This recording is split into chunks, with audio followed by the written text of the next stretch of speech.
Okay, I'm talking with Bill Kaysing, and Bill Kaysing is what you might call a pioneer in this whole issue of getting at truth and reality, and specifically in the area of the Apollo moon missions, what happened and what didn't happen. And when the module set down on the surface of the moon, the amount of propulsion that would have been required to do that, and it leaves no cloud of dust, no crater. Right. Having seen hundreds of rocket firings when I was employed by Rocketdyne, I know that the jet of the lunar module lander, the lunar lander, would have created an enormous crater. It would have scoured the moon's surface. It would have tossed up rocks, sand, everything, and created a crater maybe so large that the entire lunar lander could have sunk into it. After all, we're dealing with a 10,000-pound thrust engine, which is pointed directly at the surface, lowered into the surface, and yet, if you look at pictures of the lunar lander on the moon, there is no disturbance whatsoever under the lunar lander's rocket. And no dust deposited in the pads, the cup-shaped pads at the bottom. That's another good point. Dust would have been blown 6 ways from Sunday and would have landed everywhere. And then the famous scene, which has been played over and over, where they are landing there, but they're setting down, and you're hearing the astronaut talking through it. Oh, that's a good point. Let's say, became aware of that only recently, that here's Neil Armstrong talking about landing on the moon with a microphone, and yet he is sitting practically on top of a rocket engine that is putting out sound levels of about 140 or 150 decibels. Now, we know that that is absolutely impossible to overcome that sound level inside the lunar lander with a normal human voice. Eagle, we got you now. It's looking good, over. Roger, copy. Eagle, Houston, after yaw around angles, S-band pitch, -9er, yaw, +18. Roger, you're a go to continue power descent. You're a go to continue power descent. Altitude now 21,000 feet, still looking very good. Velocity down now to 1,200 feet per second. You're looking great to us, Eagle. Give us a reading on the 1202 program alarm. Roger, we got you. We're going at alarm. Good radar data. We're now in the approach phase, everything looking good. Altitude 4,200. Houston, you're a go for landing, over. Roger, understand. Go for landing. 3,000 feet. Copy. Alarm. Altitude 1,600. 1,400 feet, still looking very good. 700 feet, 21 down. 33 degrees. 100 feet down at 19. 1201. 1201. Roger, 1201 alarm. We're go. Same type. We're go. Altitude, velocity light. 8.5 down. 220 feet. 13 forward. 11 forward, coming down nicely. 200 feet. 4.5 down. 5.5 down. 60 seconds. Lights on. Down 2.5. Forward. Forward. Good. 40 feet down 2.5. Picking up some dust. 4 forward. 4 forward. Drifting to the right a little. Good. Okay. Contact light. Okay, engine stop. We copy you down, Eagle. Tranquility Base here. The Eagle has landed. Okay, we've changed our graphic picture here in the background, and it's a one-sheet poster that I put together from pictures on the website www.geocities.com/Apollo Reality/. And the gentleman that put this together got actually these images off the Langley Research Center website. And some of these, actually, you're just seeing for the first time yourself. Isn't that right, Bill? That's right, yeah, I'm amazed to find these pictures. I've never seen any of them before except the one in the upper right. And what amazes me is this one here showing a model of the moon with a camera track, showing how easily it would have been to fake the filming of the moon. And then the image just to the right of that shows like the finished moon, Exactly. with somebody sitting at the controls, maybe turning it or Right. These are very revealing pictures, and I strongly recommend people with PCs to download them and study them. And of course, this brings up the subject of the death of whistleblowers. Men like Gus Grissom, who was burned to death along with Chafee and White. he went Because- pretty open with it, putting a lemon on Well, the. yeah, he was going to give an interview about what he really thought about Apollo. And as you say, he hung a lemon on the command capsule on the day that he was murdered. And we should also look at Scott Grissom, his son's evidence that a secret switch was installed in the capsule to ignite the fire that killed Grissom, Chafee, and White. We could go on for quite a while about the death and injury to people that have pursued this Apollo hoax subject very diligently. They went to a NASA spokesman who was Brian Welch. Oh, yes, And right, they asked him about some of these anomalies. right. You recall what he said about some of the things they were Well, asking him? he tried to dispute everything that the Apollo hoax advocates brought out, but the interesting thing is that about a month after he gave this interview, he was dead. That always kind of puzzled me because he was at least trying to hold on Right, to it, right? So right. do you think they would have actually killed him just because he didn't do a good enough job? Or Yes, I think that's what happened. He didn't do a good enough job. So they killed him as an example to other people who are defending, like Richard Hoagland. Hoagland obviously is a fake, and he's an employee of NASA who on many occasions has tried to discredit me and my associates. There are much better mysteries that call into question some of the photography, which I agree with you looks frankly hoaxed. Well, some of it could have been staged and they could have released it, Richard. Exactly. That's what some of my photographic experts that I've called in over the years, and I've been to Goddard, I've looked at the NSSD film. I mean, I have actual examples, Eric, of NASA airbrushing the moon. Well, I know this. And but you see, I have a different model. So you're saying they faked some of the photos? I think they faked some photos. I think they've hidden other things in the photos, and I'll give you my bottom line. I think there is an enormous Apollo conspiracy, but I think we've been sold the wrong conspiracy to keep people like you, bright guys who are asking good questions, looking in the wrong direction, which these people are past masters at doing, because the real conspiracy is not did we go to the moon, it's what did we find on the moon. I know, there's that aliens they up there. don't want us to know. And as I said earlier in the show, I found areas where NASA faked the imagery, I believe, to hide really cool stuff. Okay. And I found other areas where the photographs are consistent with us landing on the moon. And it's possible, Richard, that some of these beauty shots were staged and they threw them in there and grouped them in with the real ones. Exactly. Next up, let's go to our wild card line. You're on the air with us. Hi there. Our next speaker is Professor James McKinney.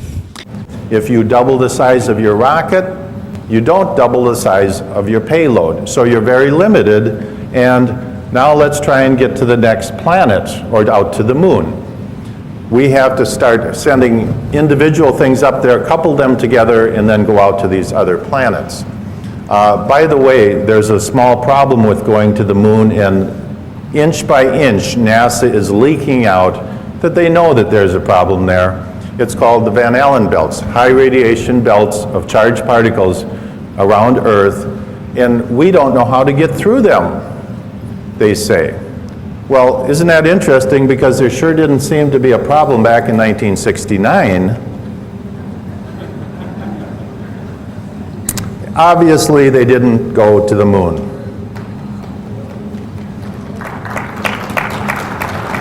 The United States did not go to the moon. The Russians knew it all along. I thought at the time we did, but I've since learned we absolutely did not. And there's no question about it. And they're starting to figure it out. NASA has a program called Living with a Star. That's a pretty name for how do we get through the Van Allen belts. They have all their top scientists working on it. It's a tremendous problem because we do not have any kind of a spacecraft that we can send up that doesn't have metal in it. And when these charged particles hit metal, they produce X-rays. Nothing you can do to get around that. So anybody sitting around something metal in outer space in the Van Allen belts is going to be French fried. And so that whole thing was a giant hoax. And you have second and third tier scientists in the United States who are running around saying, oh yes we did, yes we did. But the very top level people, what I call the tier one scientists, the Black Op Mill scientists, know for a fact we didn't go. And it's a real problem. They don't know how to get through there. This picture is with the new Hubble camera, and it shows that in fact if you take this angular distance out to Pluto and you translate it into the surface of the moon, we can in fact resolve the landing sites, the alleged lunar landing sites.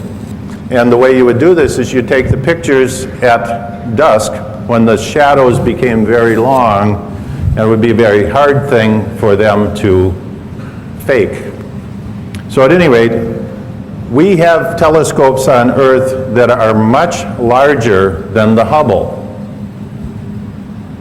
Much better resolving power. So why, you would think these astronomers would be chomping at the bit to show you those lunar landing sites. And look at the incredible resolving power of this telescope we have here. Why have none of them done that? Because there ain't nothing there. And we get all kinds of excuses. Oh, we can't turn the telescope up there because the moon's too bright. Well, then all of a sudden we saw the full moon on a web page, on a NASA web page, the entire full moon taken with the Hubble Space Telescope. And you're telling me they can't take one little teeny patch of the moon, which is millions of times less bright. So bottom line is, they know they didn't go.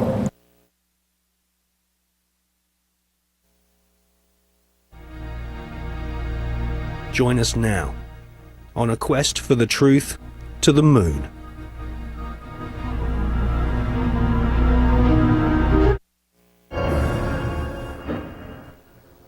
In this film, we shall not only prove beyond all reasonable doubt that many of the official NASA images of lunar exploration are fake, but we shall also examine the motives for the biggest lie put before the world.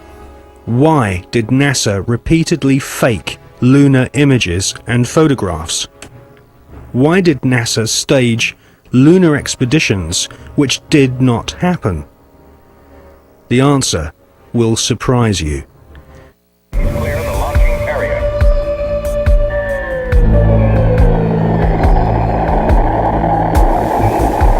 NASA spent gigantic sums of money during the 1960s, but most of it was spent on the ground, not in space.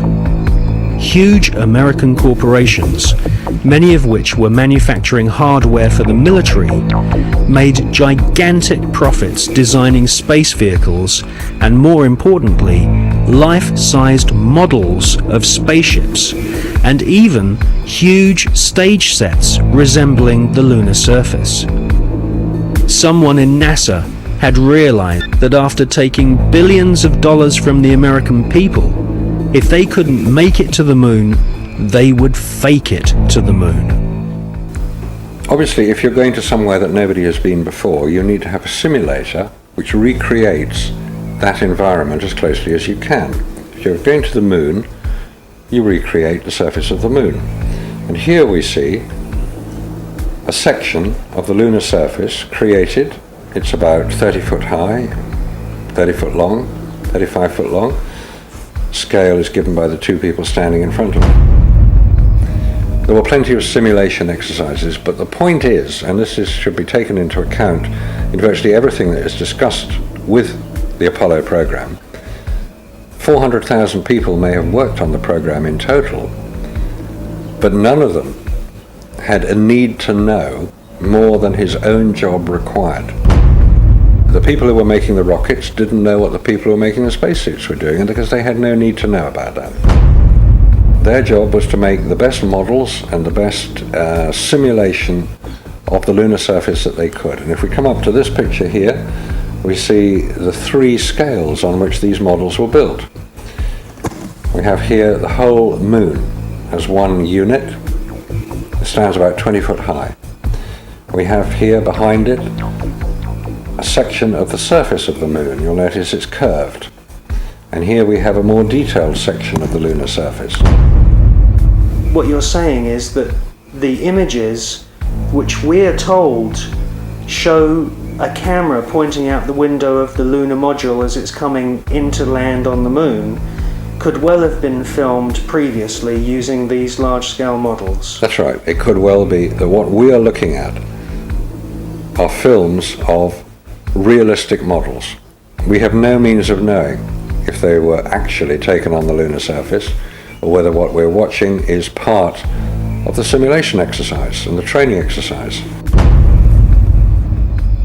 And you'll notice here on these models there is a camera track. A camera starting at this end, coming down here, would approach the moon, or appear to approach the moon, and become ever closer towards it.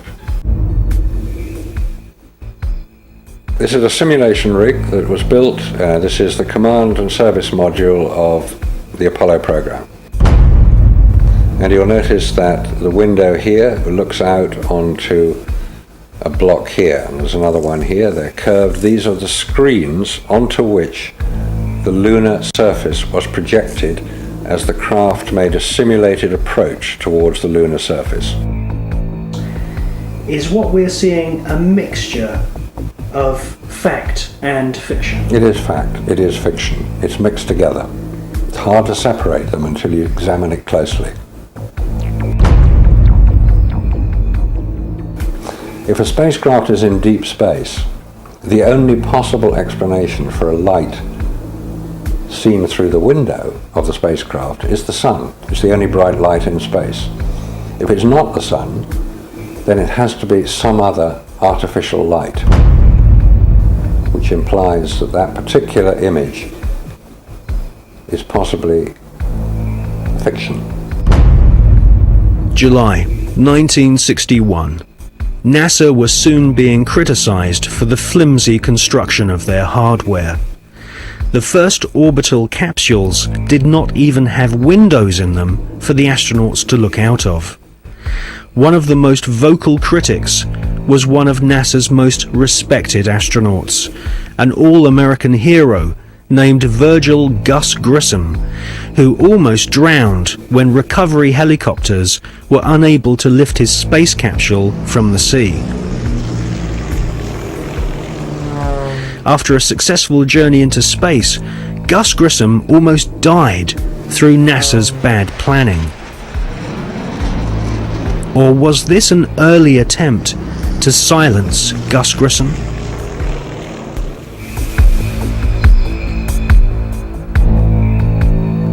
May 1963. Astronaut Gordon Cooper experiences re-entry problems in his Faith 7 rocket ship. The prototype lunar module, known as the LIM, had serious stability problems.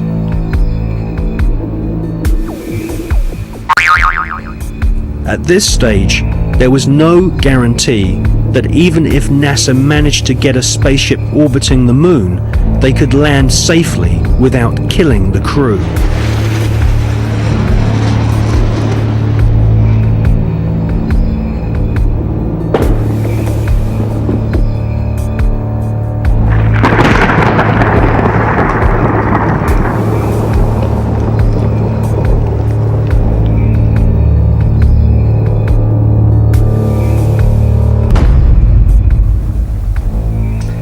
Could the footage which we see of the limb approaching the moon be filmed in a TV studio? It was filmed in a TV studio. There's absolutely no doubts whatsoever about that. And the way that this film was created was by the use of models. There's nothing secret about the models. They exist. You can go and see them today. The models were very lifelike, very realistic. There is one that is a life-size model. It's in Flagstaff in Arizona. It's 2 miles long, and it's an exact replica of the Sea of Tranquility.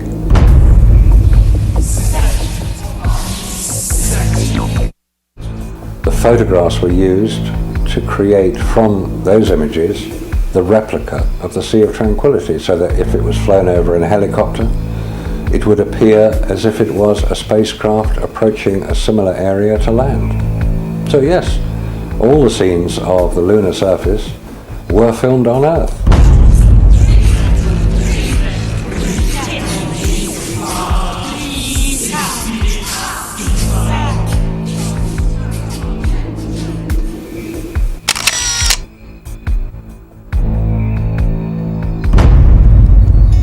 Radiation, and without having spacesuits nor spacecraft which can protect the occupants from radiation, NASA convinced the American people to pay $40 billion for the space program.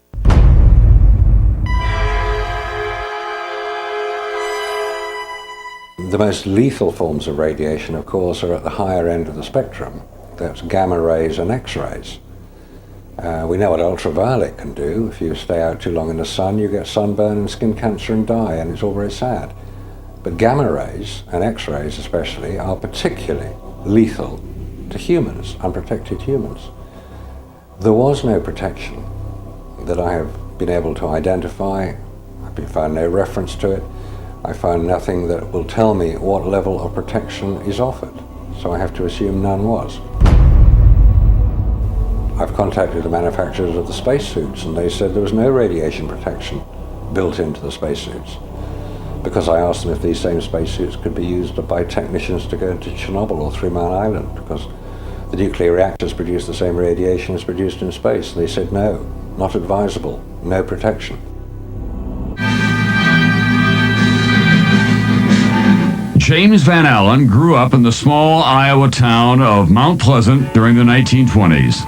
He was an exceptional student, became class valedictorian, and exhibited an intense vision that even then looked beyond our planet. The environment was the time of the Cold War, and it was something scary. It was something for a child, it seemed very scary to have to hear about bomb shelters and hiding under our desks. And I remember first hearing that my father was going to go to Russia, and being so frightened by that, and asking my father, why was he going to Russia? Wasn't he scared?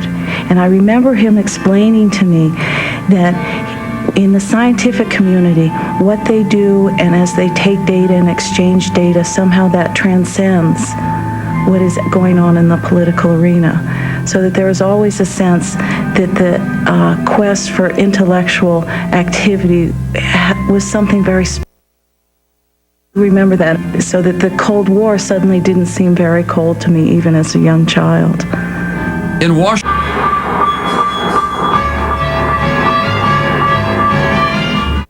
the media focused on the Explorer 1 achievement as at last legitimizing the U.S. as a worthy adversary to confront the communist Sputniks. The public seemed captivated with the propaganda created by this new space race. Dr. Van Allen and his students, however, chose to focus on the data that was returning from their scientific instrument inside Explorer 1. When the first results came back, the group at the University of Iowa, this was Van Allen and Ernie Ray, then began to help with it, eventually Carl McElwain, saw immediately that there was an anomaly, there was something unexpected. We have encountered a very great increase in radiation intensity, which is vastly beyond what could be due to cosmic rays alone. We call it geomagnetically trapped radiation. And I gave an explanation of my interpretation at a press conference following the scientific session. And one of the reporters stood up and he was trying to visualize what I was saying. And he said, "You mean it encircles the Earth like a belt?" I said, "Yes, that's great. That's what it is. It's like a belt around the Earth." And so that's the way they got the name of radiation belt, from this exchange with this newspaper reporter and myself.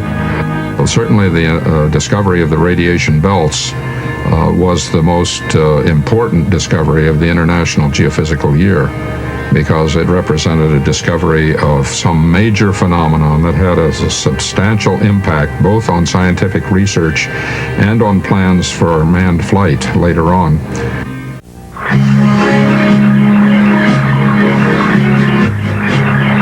In late 1958 and early 1959, Van Allen flew instruments on Pioneers 3 and 4. Both were unsuccessful attempts to hit the moon, but their flights provided the Iowa group with essential confirming data.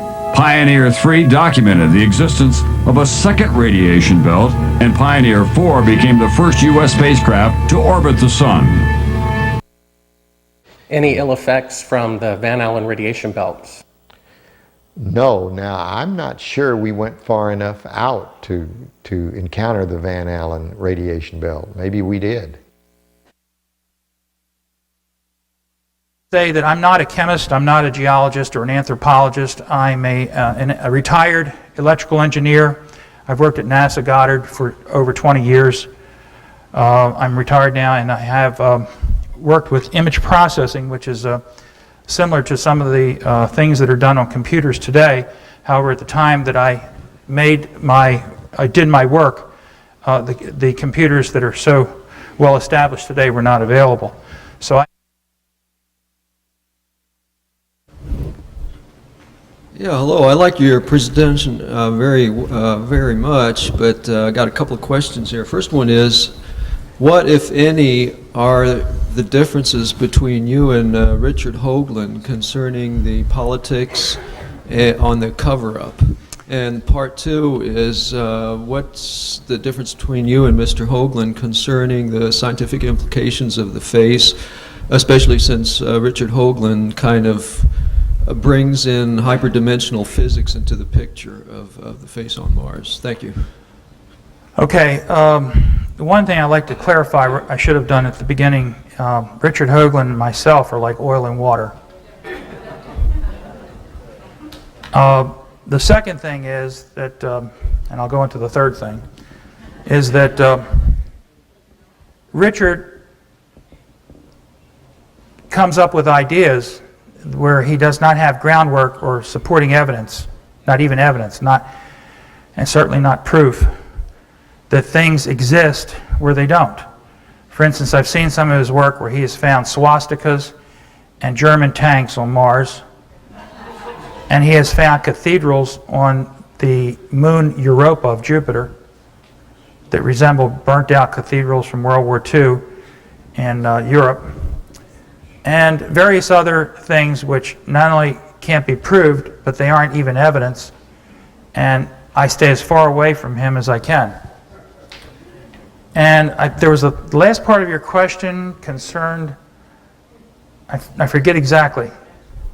Yes, he always talks about hyperdimensional physics, Okay. and he comes up with all these formulas on the dimensions of also the pyramid on Mars, and all these, in his book he has all these geometric configurations, and he tries to bring in hyperdimensional physics.